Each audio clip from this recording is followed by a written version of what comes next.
The Pickwick Papers by Charles Dickens, dramatised by Barry Campbell and Constance Cox, with Freddie Jones, Paul Chapman, Douglas Livingstone, June Whitfield, Michael Graham Cox, and Simon Cadell as Charles Dickens. Part 2, Dingley Dell.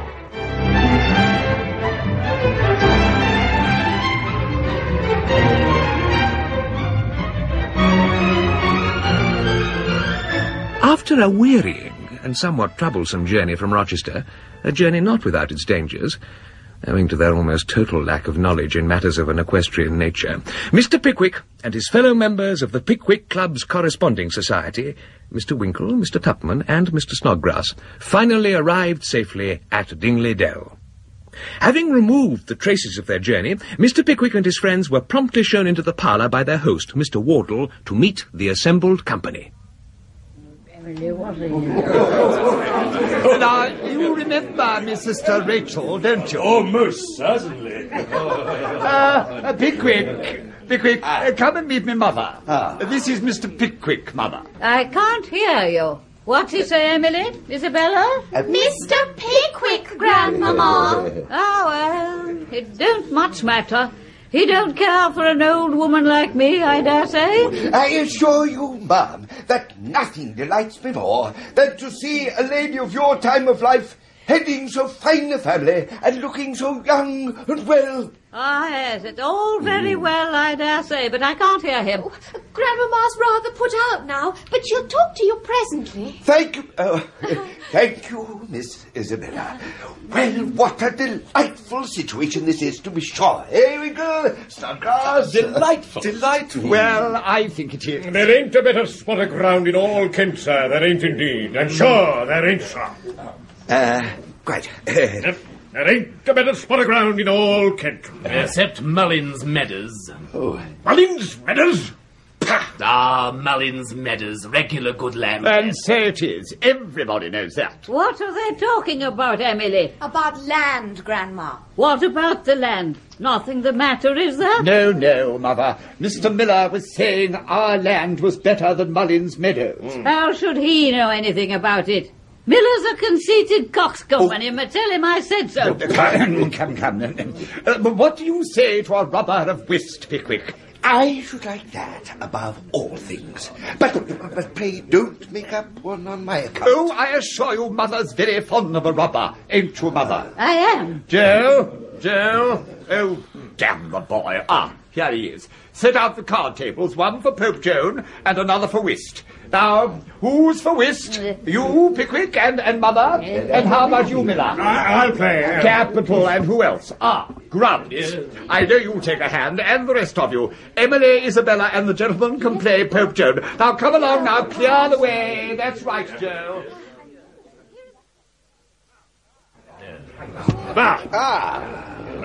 That could not have been better played. I found it myself impossible to have made another trick. Miller ought to have trumped the diamond, oughtn't he? I'm afraid he should. Ought I, though? What do you say, partner? You ought, sir. Very sorry. Yeah, much use of that. 2 honours makes us 8. Well, now, another hand. You can play your 6 now, Aunt Rachel. Oh, thank you, dear. There never was such luck. There never was such cards. Another double? Double, sir. Quite aware of the fact, sir. Miller, try not to revoke next time, will you? Old Miller's as much good as a dolphin in a sentry box. Oh, good. Out. Oh, dear. I never did understand cards. Allow me to assist you, Miss Rachel. Thank you, Mr. Tupman. But I've got to pay again. Always have to pay. What are they laughing at? They put me off my game. It's your lead, Miller.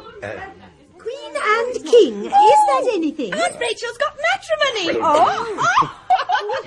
I fail to see what is so difficult. Never mind, dear lady, never mind. Does that mean I have to pay again? Oh, no. Oh, yes, you sure she does? Yes. No, she doesn't. I Look, we're playing strict rules. And she does. She's already done. I think we've had enough card playing for one evening. Joe, clear away. Now, draw up your chairs. Pickwick, gentlemen, that's the style. Form a circle round the fire. Nice and homey, that's the way. This is just what I like. The happiest moments of my life have been passed on this old fireside. Why, my poor old mother used to sit before this fireplace upon that little stool when she was a girl, didn't you, Mother? Yes, I did. Yes, there. You will excuse me talking about this old place. I love it dearly, and no other.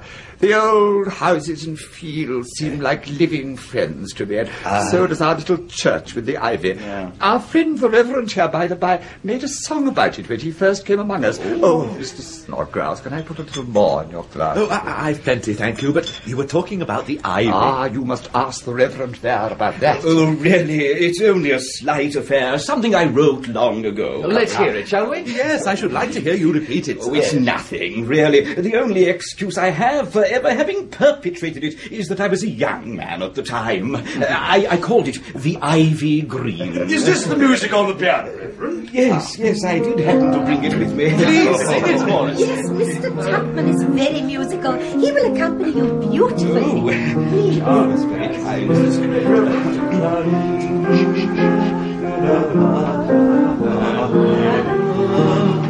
The wall must be crumbled, the stone decayed, to pleasure his dainty whim, and the mouldering dust that years have made is a merry meal for him. Splendid, Vicar. Creeping where no life is seen, a rare old plant is the ivy green.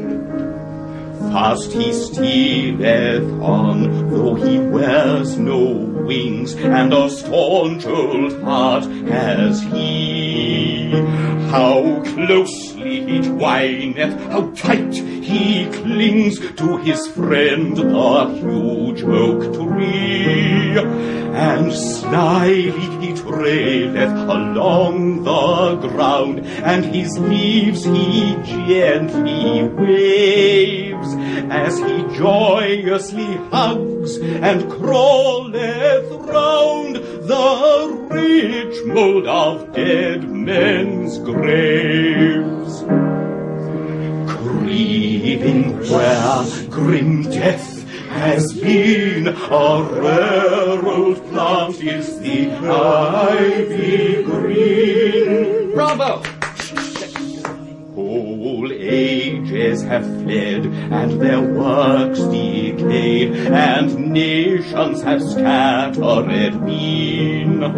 But the stout old ivy shall never fade from its hale and hearty green. The brave old plant in its lonely days shall fatten upon the past.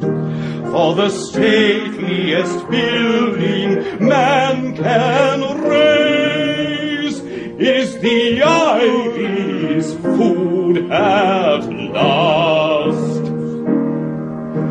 Creeping where no life is seen, a rare old plant is the ivy.